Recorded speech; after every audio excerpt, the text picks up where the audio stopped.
Welcome to my channel Syndicate Academy of English Language. Today I am going to share you some verbs with you, and these verbs what I am going to share today to you, first form, second form and third form they have same, right? जैसे इनकी first form होगी वैसे इनकी second form होगी और third form भी वैसी होगी. देयर इज नो चेंज, इनमें कोई चेंज नहीं होता है, बस कुछ शब्दों का जो प्रोनाउंसिएशन है वो जरूर चेंज हो जाता है.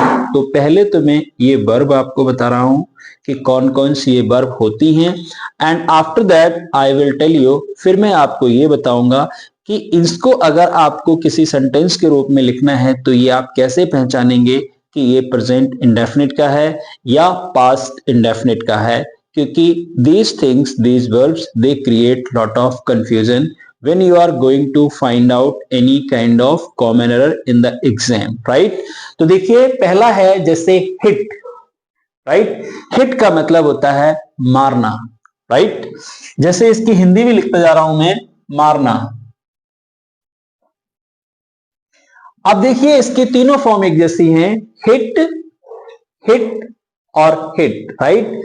ये फर्स्ट फॉर्म है, ये सेकंड फॉर्म है और ये हमारी थर्ड फॉर्म है, राइट? लेकिन तीनों एक जैसी हैं. अगर ये भी कहीं लिखी हुई है तो आप पहचान नहीं सकते कि ये फर्स्ट फॉर्म है या ये लिखी हुई है, तो इसमें तो जरूर दिख जाएगा आपके लिए, क्योंकि जब हम थर्ड फॉर्म यूज करते हैं तो हैज, हैव, हैड का प्रयोग करते हैं.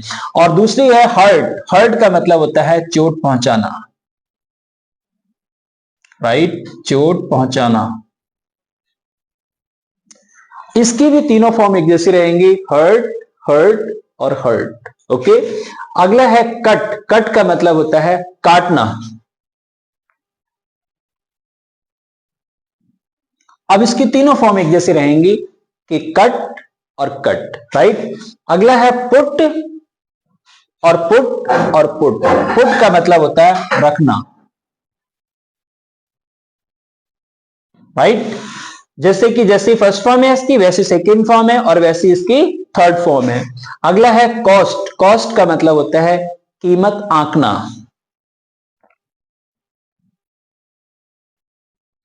कीमत आंकना, राइट? तो इसकी second form cost, second form is also, first form is cost, second form is cost and third form is cost, right? अगला है शट. शट का मतलब होता है बंद करना,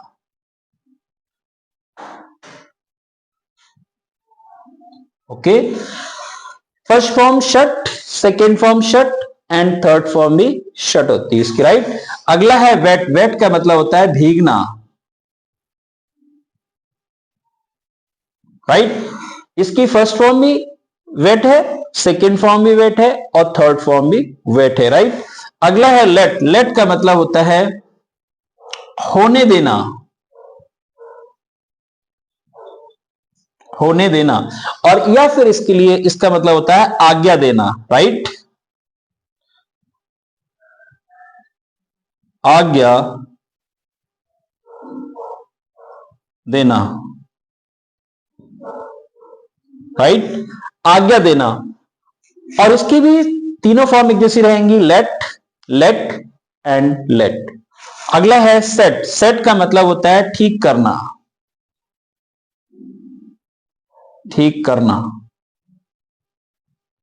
राइट? इसकी भी फर्स्ट फॉर्म सेट होगी, सेकेंड फॉर्म सेट होगी और थर्ड फॉर्म भी इसकी सेट होगी. अगला है रीड. रीड का मतलब होता है पढ़ना, रीड. लेकिन इसकी जो सेकेंड फॉर्म है प्रोनाउंसिएशन इसका पढ़ा जाएगा, वो पढ़ा जाएगा रेड. जैसे इस तरीके से आप इसको पढ़ेंगे रेड, और इसको भी हम यही कर देंगे रेड.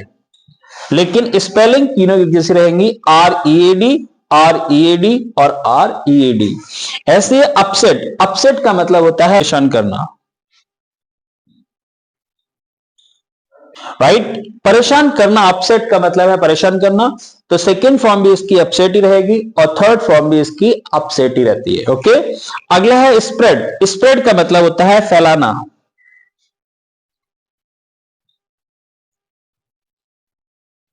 राइट? स्प्रेड का मतलब है फैलाना और सेकेंड फॉर्म भी उसकी स्प्रेड ही होती है and third form is also called है स्प्रेड, और थर्ड फॉर्म भी इसकी स्प्रेड होती है. कॉस्ट. कॉस्ट का मतलब होता है कीमत आंकना भी है, रिटन द टू प्लेसेस यहाँ और यहाँ पे भी इसकी, तो कॉस्ट का मतलब है कीमत आंकना। Okay right. अगला वर्ड है क्विट। क्विट का मतलब होता है छोड़ना।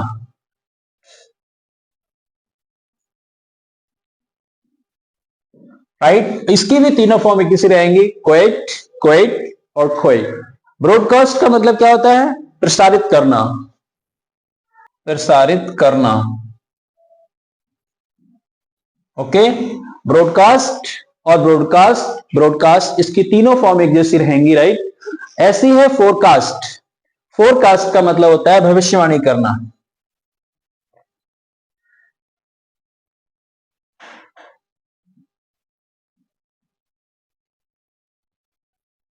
भविष्यवाणी करना। इसकी भी अगर सेकेंड फॉर्म लिखेंगे तो भी यही होगी, राइट, फोरकास्ट, और थर्ड फॉर्म लिखेंगे तो भी फोरकास्ट होगी। लेकिन अमेरिकन इंग्लिश में अगर आप देखेंगे तो ब्रॉडकास्ट में इन्होंने ईडी लगा दिया है, यानी ब्रॉडकास्टेड, और यहां पे भी इन्होंने फोरकास्टेड कर दिया है। तो if you are going to add ED in them, then you can say you are writing in American English. Okay, ऐसे ही वर्स्ट का मतलब होता है फटना।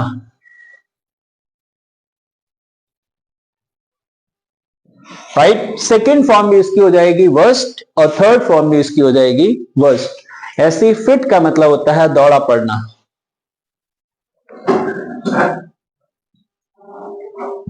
दौड़ा पड़ना।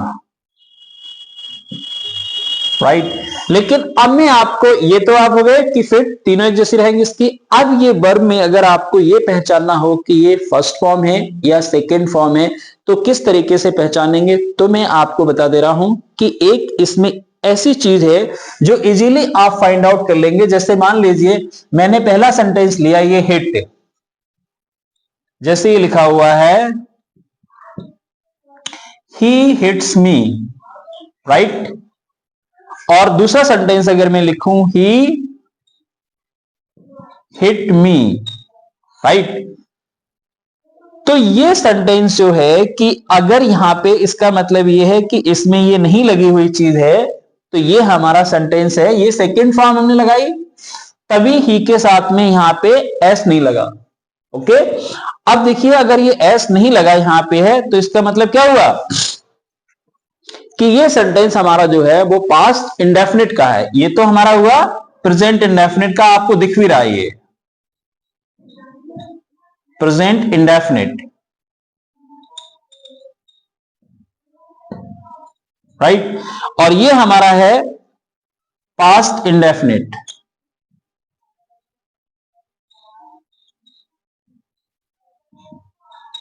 राइट, ये हमारा है पास्ट इंडेफिनिट। लेकिन एक चीज आपको बता दूं कि ये जब चीज लिखी होगी तो इस तरीके से नहीं लिखा होगा, ये जैसे यहां पे लिखा है मैंने। राइट, इसमें हमेशा कि अगर ये कहें कि ही हिट मी, इसने मुझे मारा, तो इसने मुझे मारा, तो या तो इसने मुझे जब मारा, जब टाइम निकल गया, तो या तो आप लगाएंगे यस्टरडे। राइट, अगर आप यस्टरडे लगाएंगे तो भी पता लग जाएगा आपको सेकंड पास्ट इंडेफिनिट है ये। और अगर आपने यस्टरडे नहीं लगाया तो आप लगाएंगे पिछले हफ्ते, यानी लास्ट वीक, या फिर आप लगा दो लास्ट मंथ, या फिर लगा दो एगो, ठीक है ना, या फिर लगा दो लास्ट ईयर।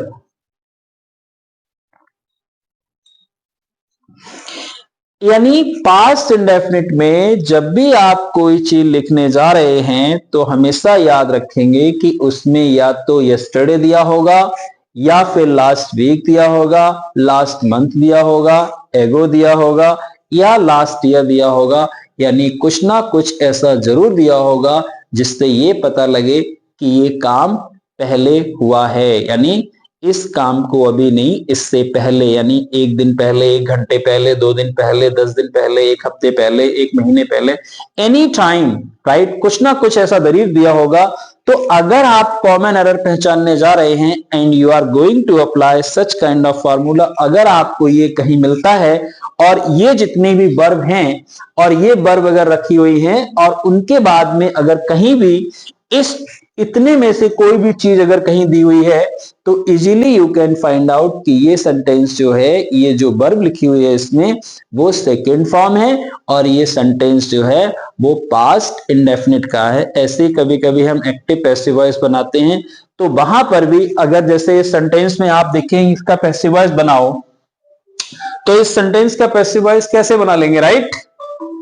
ओके, जैसे हम इसको अगर यहां पे करें तो आई पहले ले आइए और आई वॉज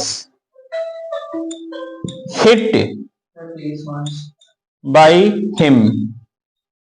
ओके, तो यह है, ऐसे अगर हम इसका बनाएंगे पैसिव वॉइस, राइट, तो हम क्या लिख देंगे कि I am hit by him, क्योंकि ये प्रेजेंट का है तो इज आ गया यहां पे, मतलब इज आर एम लगाते हैं, और अगर पास्ट इंडेफिनिट का है, सेकेंड फॉर्म है, तो हम वॉज वर्ब लगाते हैं, right? Remember these things and you can improve and apply in your life.